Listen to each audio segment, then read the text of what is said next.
Welcome back friend. आज हम लोग फिजिक्स लेसन 4 के पार्ट 3 को डिस्कस करेंगे, इसका कॉन्सेप्ट प्लस ऑब्जेक्टिव। आज का जो ऑब्जेक्टिव है वो प्रीवियस ईयर क्वेश्चन में पूछा जा चुका है, इसलिए सभी क्वेश्चन इम्पॉर्टेंट है, सभी को रट ले। चलते हम लोग सेशन की ओर। तो कॉन्सेप्ट में जो पहला है भाग वो क्या है, अपना प्रतिरोध। देखेंगे प्रतिरोध किसको बोला जाता है। तो देखिए प्रतिरोध क्या होता है, ये एक गुण है। ये क्या है, एक गुण है। तो सवाल उठता है कि ये किसका गुण है। तो ये जो गुण होता है वो होता है प्रतिरोधक का। प्रतिरोधक, ये जो प्रतिरोधक है उसके गुण को हम लोग क्या बोलते हैं, प्रतिरोध। और ये गुण किस प्रकार का है, तो ये जो गुण है, अगर किसी चालक तार से धारा प्रवाहित होती है, धारा यानी कि कौन सा धारा, बिजली वाला धारा, विद्युत धारा प्रवाहित होती है, तो जो उस धारा को रोकेगी, उस रोकने वाले गुण को हम लोग प्रतिरोध कहते हैं। और वो प्रतिरोध जिस चीज़ का होगा, मतलब वो उसको रोकने वाला जो भी पदार्थ होगा उसको हम लोग प्रतिरोधक कहते हैं। जैसे ये तार, तार से जब हम लोग करंट प्रवाहित करते हैं तो तार विद्युत धारा को रोकती है, तो तार एक प्रतिरोधक है और इसका गुण प्रतिरोध है। उसके बाद विद्युत परिपथ में अगर बल्ब लगा हुआ है तो यहाँ भी देखिए ये तार है, तो ये तार भी क्या करता है, विद्युत धारा को रोकती है। तो इस कारण से ये पूरा का पूरा विद्युत बल्ब जो है इसको हम लोग बोलेंगे प्रतिरोधक, और इसके गुण को हम लोग क्या बोलेंगे, बिजली को रोकने के गुण को प्रतिरोध। तो प्रतिरोध एक गुण है और प्रतिरोधक एक युक्ति है। हम लोग इसे कैपिटल आर से सूचित करते हैं। किससे सूचित करेंगे, कैपिटल आर से। तो चलते हैं, ये प्रतिरोध था पहला टॉपिक। दूसरा होगा अपना प्रतिरोधक। प्रतिरोधक के बारे में कुछ और बातें। तो प्रतिरोध, देखिए प्रतिरोधक ही आ गया, तो इसी के गुण को हम लोग क्या बोलते हैं, प्रतिरोध। तो प्रतिरोधक को सबसे पहला चीज़ आर से सूचित किया जाता है, और इसका जो मात्रक होगा, इसका जो मात्रक होगा वो क्या होगा, ओम होगा। इसका मात्रक क्या होगा, ओम होगा।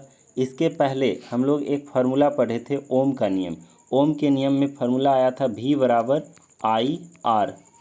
यहाँ से अगर आर को कैलकुलेट करना हो तो आर बराबर क्या हो जाएगा, V बटे आई। आर बराबर क्या हो जाएगा, V बटे आई। तो ये प्रतिरोध का क्या हो गया, फार्मूला। ये क्या हो गया, मात्रक, और ये उसका प्रतिरोध का क्या हो गया, संकेत। अगर इसको ओम को हिंदी में लिखना चाहें तो इस प्रकार से लिखेंगे ओम, और अंग्रेजी में लिखना चाहें तो इस प्रकार से लिखेंगे OHM, ओम। चलते हैं अपने अगले भाग की ओर। प्रतिरोध चालक तार के किन किन बातों पर निर्भर करती है। तो कौन कौन सा चीज़ है जिस पे प्रतिरोध निर्भर करती है। तो पहला चीज़, प्रतिरोध बढ़ेगा कब और प्रतिरोध घटेगा कब। तो इसके लिए क्या है, प्रतिरोध को हम लोग क्या सूचित किए, आर से।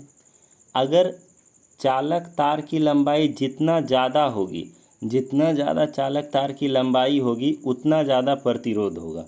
तो इससे ये तो निष्कर्ष निकला कि आर का जो मान है वो किसके समानुपाती हो गया, एल के समानुपाती।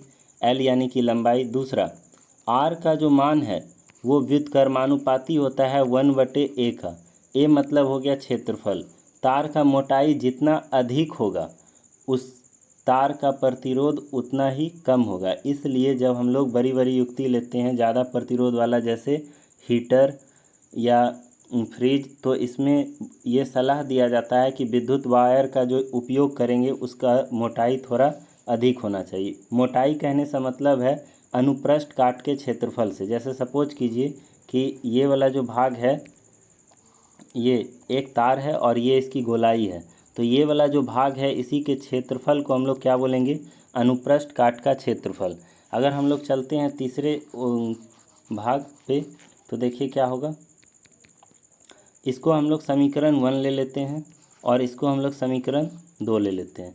इसके अलावा भी दो चीज़ पे प्रतिरोध निर्भर करती है। वो क्या है, वो पहला तो ये हो जाएगा कि प्रतिरोध पदार्थ पे निर्भर करेगा, पदार्थ की प्रकृति पे। जैसा पदार्थ होगा उसका प्रतिरोध उतना ही ज़्यादा या कम होगा। प्रकृति में 3 प्रकार का चालक तार है जिसका हम लोग यूज करते हैं घर के परिपथ में। उसका यूज करने का कारण मात्र यही है कि उसका प्रतिरोध बहुत कम होता है। तो वो कौन कौन सा पदार्थ है? सबसे पहला जो पदार्थ है वो है चांदी, दूसरा जो है वो है तांबा, और तीसरा जो है वो क्या है आपका एल्युमिनियम। इसको Al से सूचित कर देते हैं। तो चांदी, तांबा, एल्युमिनियम, ये तीन वो पदार्थ है जिसका प्रतिरोध बहुत कम होता है। देखिए चांदी जो है ये काफ़ी महंगा धातु है, इसलिए हम लोग इसका तार के रूप में प्रयोग नहीं कर सकते हैं। तांबा जो है ये मीडियम रेंज का है, तो सलाह दिया जाता है कि जो भी बाज़ार से युक्ति लाएँ वो कैसा होना चाहिए? तांबा का होना चाहिए। तांबा का जैसे फ़ैन लेते हैं तो बोला जाता है कॉपर वायर का लीजिए तो ज़्यादा अच्छा होगा, उसका कॉइल लेट से जलेगा। तार खरीदते हैं तो सलाह दिया जाता है कि कॉपर वायर लीजिए। बस इसका कारण यही है कि इसका प्रतिरोध कम होता है, जिस कारण से बिजली का जो है बर्बादी कम होगा। तो अगला जो देखिए, अगर समीकरण 1 और समीकरण 2 को मिला दिया जाए फ्रॉम इक्वेशन 1 एंड इक्वेशन 2, तो आर जो होगा वो क्या होगा? समानुपाती होगा L बटे A का।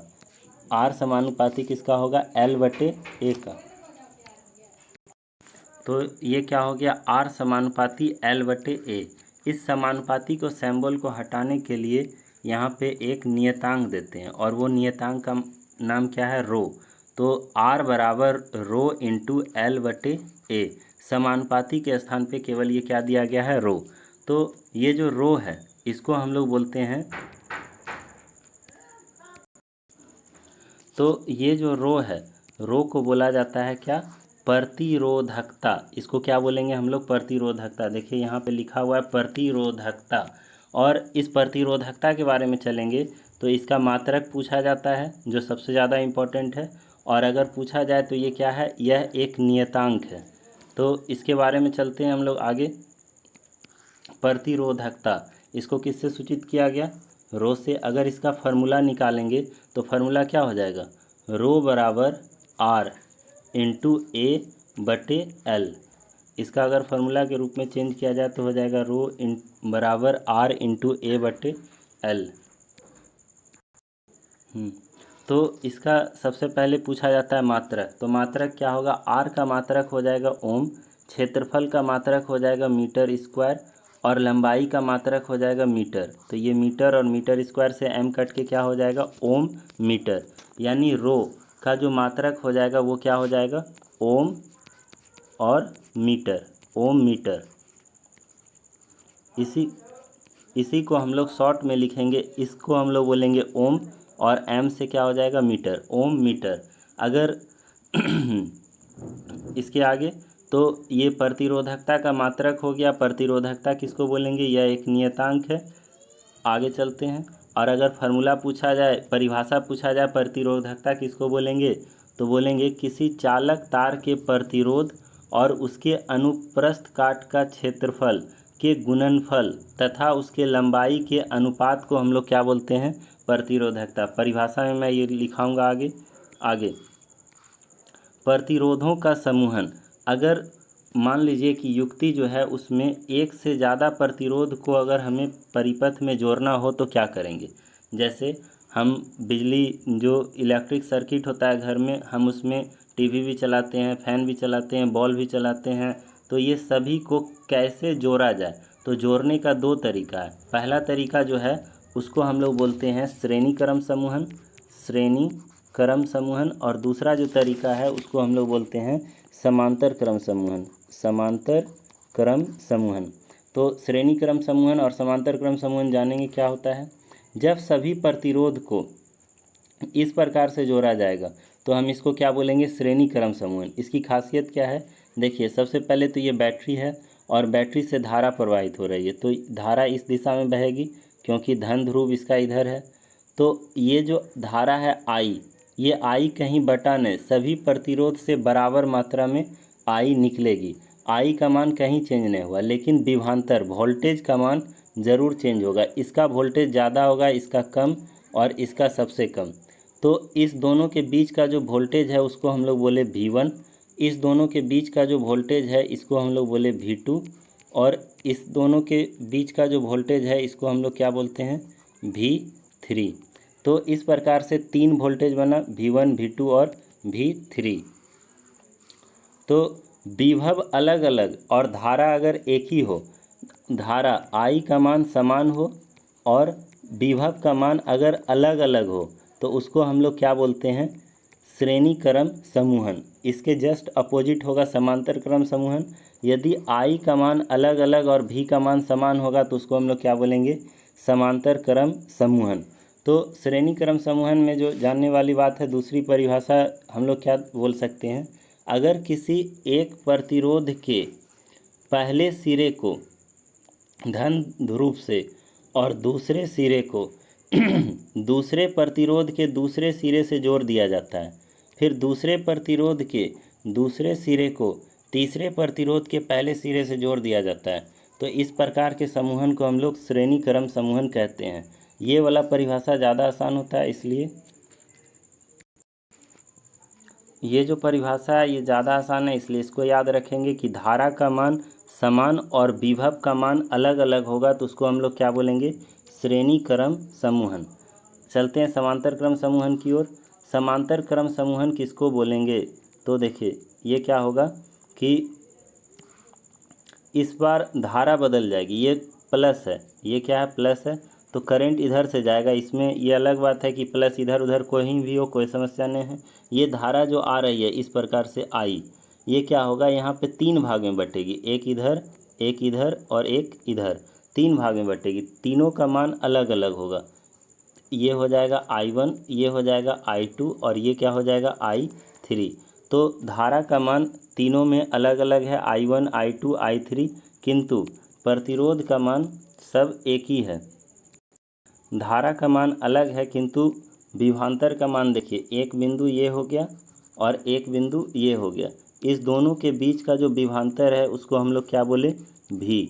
इस दोनों बिंदु के बीच का जो विभवांतर है वो भी है, और भी इसके लिए भी होगा, इसके लिए भी होगा और इसके लिए भी होगा। यानी कि यहाँ पे भी का मान समान है और किसका मान अलग है? तो वो है I का मान अलग है। I का मान अलग अलग हो तो अगर परिभाषा बोलेंगे तो सेलों का वैसा समूहन जिसमें विभवांतर का मान समान किंतु धारा का मान अलग अलग हो, तो इस प्रकार के समूहन को हम लोग क्या बोलेंगे? श्रेणी क्रम समूहन। इसको बोला जाएगा श्रेणी क्रम समूहन। इसको दूसरे भाषा में बोल सकते हैं, सभी प्रतिरोध के एक सिरे को धन ध्रुव से तथा दूसरे सिरे को ऋण ध्रुव से जोड़ने पे जो प्राप्त समूहन होता है उसको हम लोग क्या बोलेंगे? समांतर क्रम समूहन। अब पूछा जाता है दोनों में अंतर कि श्रेणी क्रम समूहन और समांतर क्रम समूहन में क्या अंतर है। तो हम सबसे पहला जो अंतर बोलेंगे वो क्या बोलेंगे? सबसे पहला जो अंतर है धारा। अगर समांतर क्रम समूहन की बात आए तो बोलेंगे धारा अलग अलग होती है, सभी प्रतिरोध से धारा का मान अलग अलग प्रवाहित होगी और इसमें धारा का मान जो होगा वो क्या होगा? समान प्रवाहित होगा। अगर बात विभवांतर की हो तो यहाँ पे विभवांतर का मान जो है सभी में समान होंगे और यहाँ विभवांतर का मान क्या होगा? सब में अलग अलग। इसके तुरंत पहले अभी हम बताए हैं कि समांतर क्रम समूहन जो होगा उसमें विभवांतर का मान सभी में इस बिंदु से इस बिंदु के बीच समान होगा और विभव का जो ये श्रेणी क्रम में विभव का मान यहाँ अलग, यहाँ इस दोनों के बीच अलग, इस दोनों के बीच अलग, विभव का मान अलग अलग होगा।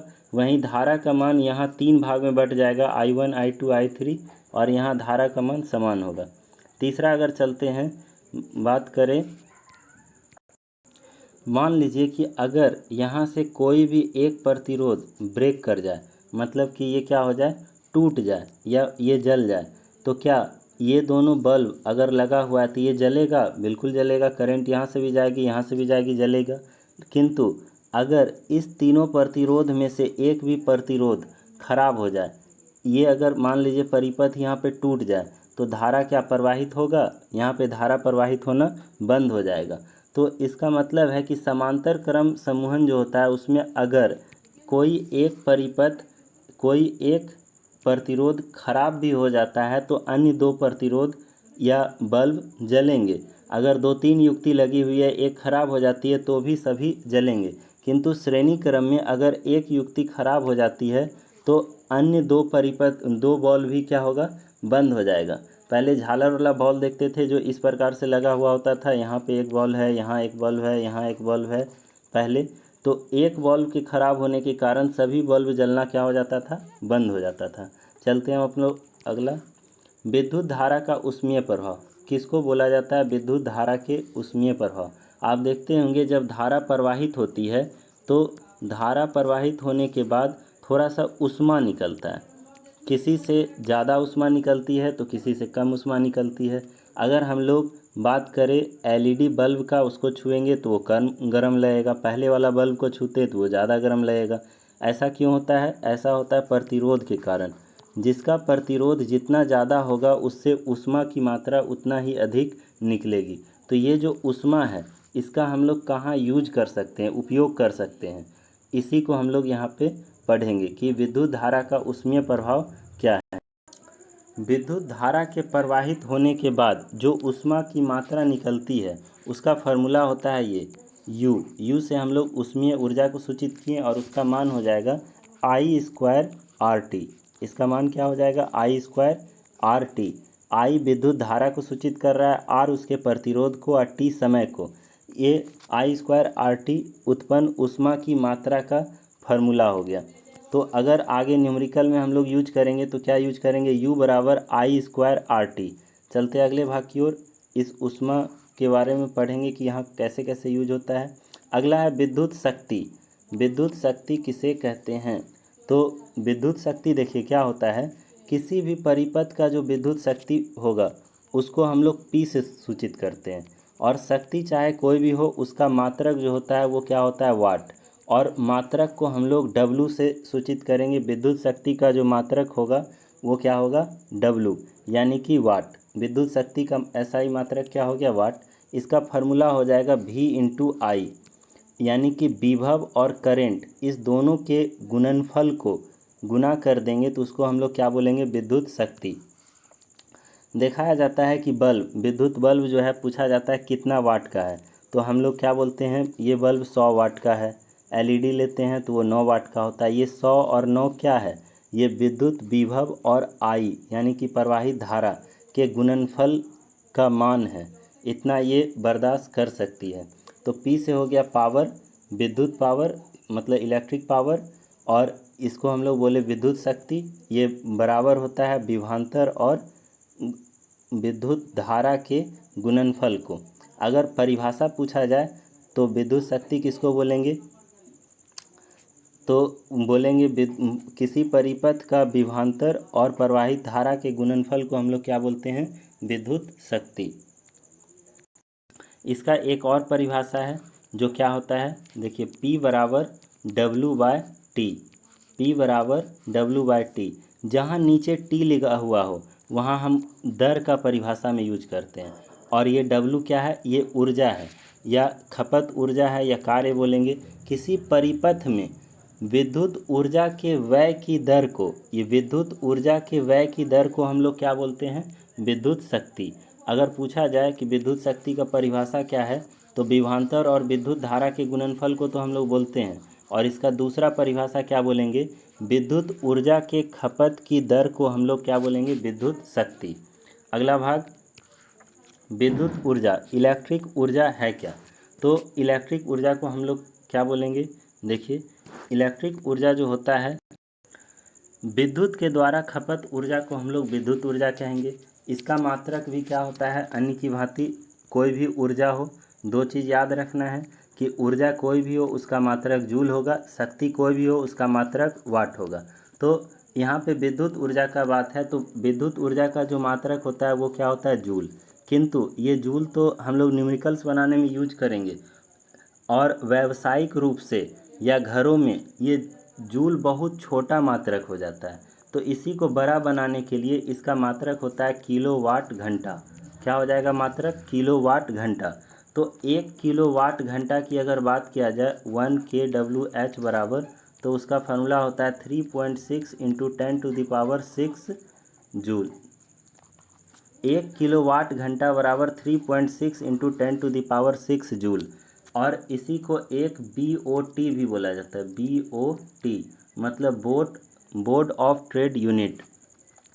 तो अगर पूछा जाए कि विद्युत ऊर्जा का बड़ा मात्रक क्या है, तो किलोवाट घंटा बोलेंगे। घर में उपयोग होने वाला जो बिजली होता है उसको हम लोग क्या बोलते हैं, 1 यूनिट 2 यूनिट उठा है, तो 1 यूनिट जो हम लोग बोलते हैं वो 1 यूनिट भी किसके बराबर होता है, 1 किलोवाट घंटा के बराबर होता है।